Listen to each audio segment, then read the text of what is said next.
Hello everyone, welcome back to another video of Editing Basics.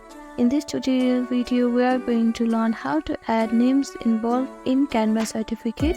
So first step is to open a browser. Now on the search bar, type in canva.com. After that, it will lead you to a home page of the Canva website. Here on the search bar, type in the certificate template. Here you can see different options of the certificate template. You can choose any of the template and click on customize this template. Now to add names, first we have to create a list of names in a Google Sheet. Here I have already done it. After that, click on file and download this sheet in .csv format. After your download is completed, go to the Canva, and here on the left side you can see different options. Click on the apps. After that, on the search bar, type in Buzzsprout. Now click on this first option.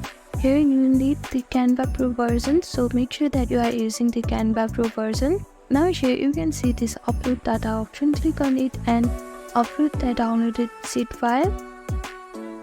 Now click on this text and click on these three dots. After that, you can see this connect data option. Click on it and here you have to select the name of your data file. After that, click on continue and here you can choose the list of names. Here I'm selecting all of the names. Now here click on generate 33 designs. After that, here you can see that it will create a separate certificate for each one of them. Following this simple step, you have created this certificate in bulk. Thank you for watching this video. I hope this video was helpful to you. Please do like, share and subscribe to our channel. And don't forget to comment down below if you have any queries. Thank you.